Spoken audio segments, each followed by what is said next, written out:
मैं परमेश्वर का धन्यवाद देता हूँ। प्रभु ने एक बार फिर हम प्रत्येक को इकट्ठा होने का मौका दिया।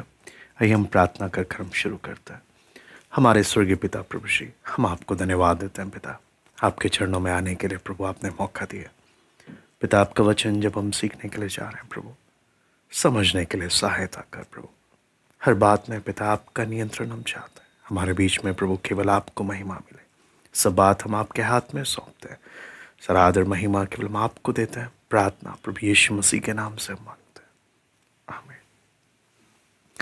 हम लोग बीते वीडियो में हमने देखा क्रिसमस के बारे में कि कैसे मिसकंसेप्शंस, कैसे गलत फहमियाँ मसीह जगत में, कैसे लोग गलत फहमियों में पड़े हैं और परमेश्वर का वचन क्या कहता है और परंपराएं, दोनों में अंतर अधिकतर कई बार लोगों को नहीं मालूम होता है और वहीं धोखा खा जाते हैं। और कई हैं जिन्होंने बाइबल पढ़ा नहीं है और वो सबको एक समान दिखते हैं और सब बातों को एक तरीके से देखते हैं। इसलिए हम इन सीरीज़ में हम लोग, हमारा प्रयास था कि दोनों को अलग अलग कर कर परमेश्वर का वचन बाइबल क्या कहता है उसकी ओर हम देखें। फिर आज अगला मिसकंसेप्शन की ओर, अगला जो गलत फहमी है उसकी ओर हम आगे जाएंगे। और उसमें आता है, क्या क्रिसमस पवित्र दिन है ईसाइयों का, या जो प्रभु यीशु को मानते हैं क्या ये उनके लिए पवित्र दिन है? अगर मैं नामधारी मसीहों की बात करूं तो नामधारी ईसाई लोग साल में 2 बार होता है जो चर्च ढूंढते हुए आते हैं। एक है क्रिसमस तो दूसरा ईस्टर। तो उनके लिए बहुत खास दिन होता है ये। और ऐसे में कई चर्च हैं जहाँ पर बड़े बड़े बोर्ड बाहर लगे रहते हैं कि यूसुफ और मरियम ने अपना सबसे पहला, उनको अपना क्रिसमस प्रेजेंट मिला। लेकिन अगर हम सच्चाई देखें, बाइबल में जब हम पढ़ते हैं, मरियम और यूसुफ को तो कभी क्रिसमस क्या है उन्हें कभी कुछ पता ही नहीं होगा, है ना। और क्रिसमस जो शब्द है, अगर हम ध्यान से बाइबल में पढ़ें, बाइबल में एक बार भी इसका जिक्र नहीं है, एक बार भी इसके बारे में नहीं लिखा, क्रिसमस शब्द तक नहीं आया। और अगर हम इतिहास देखें, जब हम इतिहास देखते हैं तो इतिहास में हमें मालूम चलता है कि कई ऐसी जातियां, कई ऐसे देश हैं जो सर्दियों के समय या ठंड के समय अपना ये पर्व मनाते हैं। विशेष रूप से अगर मेसोपोटामियंस की बात करूं मैं, तो इनका 12 दिन का सेलिब्रेशन होता है, जो ये प्रभु यीशु के जन्म से कई समय से चलते हुए आ रहा है। जब प्रभु यीशु का जन्म तक नहीं हुआ था, लेकिन इनका सर्दियों का पर्व, ठंड के समय का इनका पर्व है जो कई देशों में, और ये अपने देवी देवताओं के सम्मान में ये इस पर्व को मनाते आए हैं। इतिहास हमें बताता है कि ये समय, ये जो सीज़न है, ये जो मौसम है, ये अन्य जातियों का, मेसोपोटामियंस और कई जातियां, कई देश लोग, है ना, अगर हम देखें रोमी, मिस्री, चाइनीज़, ये सब लोग प्रभु यीशु के जन्म से पहले से ही विंटर फेस्टिवल्स या सर्दियों का पर्व मनाते हुए आए हैं। ऐसा नहीं कि ये जो दिसंबर में जो ये फेस्टिवल का जो टाइम होता है ये यीशु मसीह के आने से शुरू हुआ है, नहीं, काफ़ी समय से चलते हुए आ रहा है। लेकिन ये क्रिसमस में कैसे आ गया, वो जब हम देखते हैं तो AD 325 में जब सम्राट कॉन्स्टेंटाइन जब ईसाई धर्म को स्वीकार करते हैं, उस समय में जो झुंड थे जो मुख्य रूप से उभर कर आए, जिनमें ईस्टर्न ऑर्थोडॉक्स चर्च था और रोमन कैथोलिक चर्च, इन्होंने प्लान बनाया कि साल के इस समय में इन अन्य जातियों का बहुत पर्व होता है धूमधाम से। ऐसा ना हो कि हमारे जो लोग हैं वो इन पर्वों में खिंचे चले ना जाएं। तो इन्होंने योजना बनाया कि हम भी कुछ ऐसा करें जिससे हमारे लोगों के लिए भी इंतज़ाम हो सके। तो ऐसे कर कर उन्होंने एक छुट्टी का दिन निकाला जो जिससे लोग अपना आनंद ले सकें, मसीह लोग, लेकिन उनके देवी देवताओं के त्योहारों में ना जाएं। ऐसे कर कर इन्होंने योजना बनाया। तो ये एक ऑल्टरनेटिव था उसका। इसका जब देखें, इसका प्रभु यीशु के जन्म से कोई लेना देना नहीं था कि हाँ प्रभु यीशु का जन्म इसी तारीख को हुआ करके, ऐसा कोई प्लान नहीं था। ऐसा कोई उस सोच के साथ उसको नहीं किया गया। लेकिन लोगों को, अपने ईसाई लोगों को ये छुट्टी देने के लिए उन्होंने ऐसे करा। इसलिए जब हम ध्यान से देखते हैं, कोई पवित्र दिन नहीं है, ना ही ये कोई परमेश्वर से मिला कोई विशेष दिन है जो परमेश्वर ने आज्ञा दी है कि हाँ इस दिन को तुमने मेरी याद में मनाना है। ऐसा कुछ भी नहीं है, वचन में ऐसा कहीं नहीं लिखा और ऐसा कुछ भी नहीं था। हम इतिहास देखते हैं कि ये कैसे आया। तो दूसरा मिसकंसेप्शन जो लोगों में रहता है वो है कि ये वो समय होता है जहां प्रभु यीशु को फिर से बलिदान किया जाता है प्रभु भोज में भाग लेते वक्त। अगर हम देखें, क्रिसमस जो शब्द है एक्चुअली आया कहाँ से है? दो शब्दों से आया है, क्राइस्ट, मैस।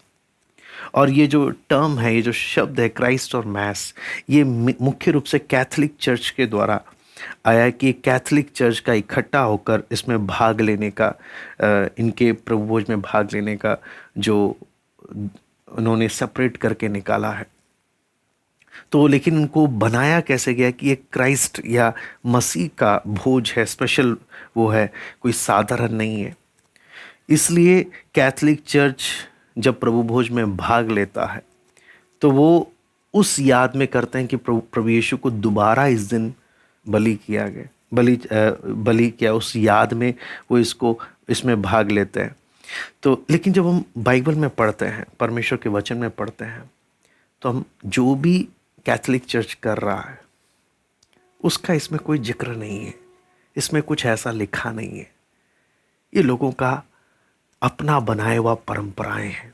हम जब परमेश्वर के वचन में साफ साफ पढ़ते हैं, प्रभु यीशु का एक बार बलिदान के बारे में लिखा है। अगर हम पढ़ लें इब्रानी 9वां अध्याय उसका 28वां वचन, इब्रानियों की पत्री 9वां अध्याय उसका 28वां वचन, वैसे ही मसीह भी बहुतों के पापों को उठा लेने के लिए एक बार बलिदान हुआ, और जो लोग उसकी बाट जोते हैं उनके उद्धार के लिए दूसरी बार बिना पाप उठाए दिखाई देगा।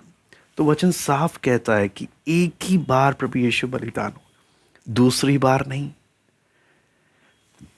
इसलिए हमेशा हमें उस चीज को समझना है।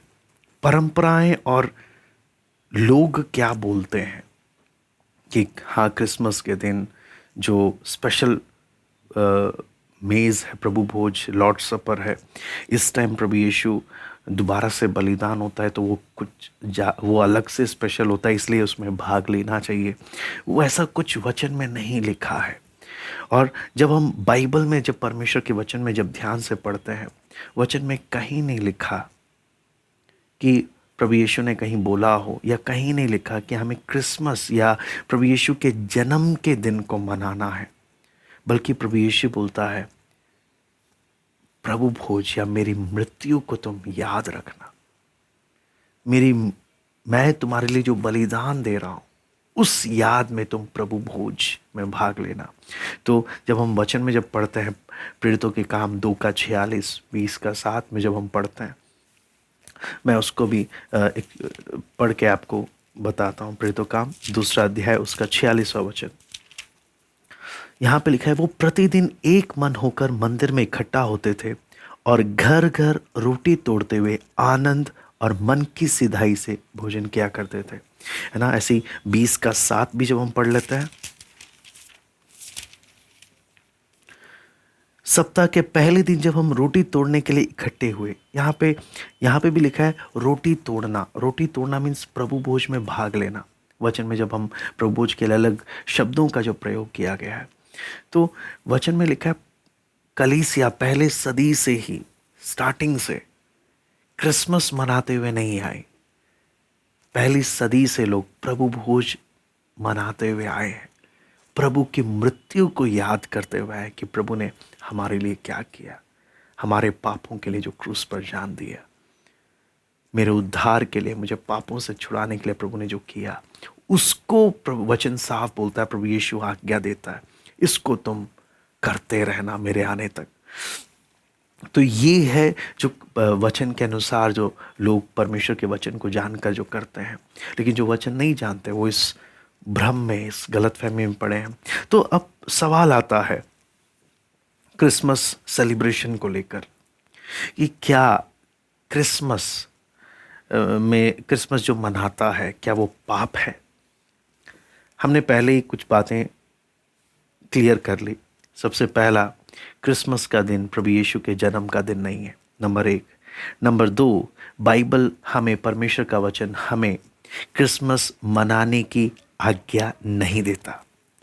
नंबर 3, फिर बात आती है क्या क्रिसमस जब एक छुट्टी का दिन होता है, नेशनल हॉलिडे है, जब छुट्टी का दिन होता है, क्या परिवार जो नौकरी करने वाले हैं उस दिन परिवार एक साथ सब मिलकर इकट्ठे हों, मिलें, खुशियां आपस में समय खर्च करें, क्या ये पाप है? मेरा मानना है ऐसा कोई पाप नहीं है। जब परिवार छुट्टी के समय एक दूसरे के साथ समय खर्च कर रहा, वो पाप नहीं है। फिर दूसरा इसमें बात सवाल आता है कि कई कहते हैं कि क्रिसमस कैथलिक ओरिजिन है या कैथलिक लोगों के वजह से इसका शुरुआत हुआ है, तो इसको बढ़ावा देना गलत है। लेकिन हम आज के समय में जब हम क्रिसमस को जब देखते हैं, ये सिर्फ कैथलिक लोगों तक सीमित नहीं रह गया है, बल्कि दुनिया भर में इसे छुट्टी का दिन माना जाता है और लोग छुट्टियां देते हैं, सरकार छुट्टी देती है। तो छुट्टी अगर आपको मिल रहा है उस दिन आप अपना जो भी ज़रूरी चीज़ें हैं, परिवार से मिलना, जो भी ज़रूरी कार्य आप अगर आप करते हैं तो वो गलत नहीं है और ना ही आप उस चीज़ को बढ़ावा दे रहे हैं। हम रूढ़िवादी हो जाते हैं, हम बहुत ही बोलते हैं फरीसी के समान हो जाते हैं कि नहीं, मैं क्रिसमस के दिन छुट्टी, मैं सच्चाई जानता हूँ, मैं वचन जानता हूँ, क्रिसमस गलत है तो मैं क्रिसमस की छुट्टी में मैं काम पे जाऊँगा, क्योंकि क्रिसमस मनाना गलत है तो मैं छुट्टी का मैं फ़ायदा नहीं लूँगा। तो वो आपका अपना तर्क है, उसमें मैं आगे कुछ बोल नहीं सकता हूँ, है ना। तो क्योंकि आपने अपने मन में तय कर लिया कि ये दिन पाप है, तो उसमें आगे हम कुछ बोल नहीं सकते हैं। क्योंकि अगर ऐसे अगर बोला जाए कि क्रिसमस के दिन अन्य जातियों का ये होता था तो इस दिन मैं नहीं मानूंगा करके, अगर हम ऐसे बोलेंगे, संडे के दिन सूर्य देव का दिन है, थर्सडे के दिन थॉर देवता का दिन है, फ्राइडे के दिन शुक्राचार्य का दिन है, मंगलवार के दिन, अगर हम पूरे दिनों को अगर हम दूसरा क्या मानता है, दूसरे क्या सोचकर उस दिन को मानते हैं, उसको लेकर अगर मैं बैठा रहूंगा तो मेरे पास एक दिन भी नहीं मिलेगा। 365 दिन मैं चुप बैठा रहूंगा, कुछ नहीं करूंगा। दूसरे दिनों को कुछ भी करे, मैं एक विश्वासी, मुझे जो समय मिलेगा, जो छुट्टी मिलेगी, मैं और अधिक बैठकर वचन सीखूंगा, मैं और अधिक बैठकर प्रभु के साथ समय खर्च करूंगा, और जो भी छुट्टी मुझे मिलेगी मैं उसे प्रभु की महिमा के लिए खर्च करूंगा। और ऐसा करना, मेरा मानना है, कोई पाप नहीं है। मुझे वचन में कोई सिद्धांत तोड़ते हुए दिखाई नहीं देता। कई लोग यहां तक चले जाते हैं कि आपके वहां पर कोई पेड़ भी नजर नहीं आना चाहिए। अगर गलती से किसी के गार्डन में क्रिसमस का ट्री भी दिख गया, किसी के गार्डन में कोई क्रिसमस का पेड़ भी दिख गया, तो आपने कितना बड़ा पाप कर दिया। इतना ज्यादा हम कट्टरपंथी, इतना ज्यादा हम उन बातों में ना जाएं। सबसे इंपॉर्टेंट बात है हम वचन में सीमित रहें। परमेश्वर का वचन क्या कहता है और क्या हम वचन के अनुसार चल रहे हैं, है ना। कई बार फरीसियों के साथ की सबसे दुखद बात क्या थी, उन्होंने व्यवस्था की बड़ी बातों को तुच्छ समझा और छोटी छोटी चटाई क्यों उठा लिया। उन बातों को इन्होंने बाल की खाल निकालना इन्होंने बहुत ध्यान दिया। पर पेड़ पौधे परमेश्वर ने बनाए, कोई पेड़ रखना, अपना पेड़ पौधे घर में रखना कोई पाप नहीं है। हम कई बार होता है हम बहुत ही उस बारीकी से हमारा सोच हो जाता है, तो मैं बोलूँगा हम उस चीज़ से बच कर रहें। वचन में उसके लिए कई लोग यिर्मयाह में जो मूर्ति पूजा से संबंधित आयतें हैं 10 का 1 से 4 में कई उस आयतों का भी प्रयोग करते हैं, जबकि हमेशा वचन को उसके संदर्भ के साथ अगर हम जोड़ेंगे तो हमें समझ में आएगा। तो इससे हमें एक निष्कर्ष पर क्या उतरता है, क्रिसमस कोई अगर हम देखें मसीह के जन्म का दिन नहीं है। नए नियम में हम इसे कहीं पे भी नहीं पाते, और जब मुझे छुट्टी मिल रहा है मैं उसको वचन सीखने में, दूसरों को वचन बताने में और प्रभु की महिमा के लिए खर्च करना कहीं से भी गलत नहीं है। अगर कोई कहता है कि ये इस दिन आपने वचन नहीं बताना है, तो आपको वचन से बताना होगा कि परमेश्वर के वचन में लिखा है इस दिन दूसरे को वचन नहीं बताना है। बल्कि पौलुस कहता है समय असमय तैयार रहो। समय असमय परमेश्वर जो भी मौका देता है सुसमाचार बताने के लिए, प्रभु के सत्य को दूसरों को बताने के लिए, हमें उसका सदुपयोग करना चाहिए। तो वो चीज हमने देखना है, तो रूढ़िवादी नहीं बनना है। परंपराओं में और वचन क्या कहता है दोनों में फर्क देखना है, और हमने परंपराओं से हटकर परमेश्वर का वचन क्या कहता है उसको देखकर एक परमेश्वर के लोग चलते हैं। इसलिए जब हम बोलते हैं क्या Jesus is the reason for the season, क्या यीशु इस मौसम का कारण है? नहीं, यीशु मेरे उद्धार का कारण है। यीशु मेरे स्वर्ग जाने की उम्मीद है। प्रभु यीशु मेरे अगले दिन जीवन जीने का मेरी आशा है। तो लेकिन यीशु इस मौसम का कारण नहीं है ना, जो क्रिसमस का कारण नहीं है। ये क्रिसमस मनुष्य के द्वारा, लोगों के द्वारा बनाई अपनी परंपराएं, अपने कारण है। हम इसलिए हमें प्रभु जो भी दिन देता है, हमें जो समय देता है, हम प्रभु की महिमा के लिए खर्च करें।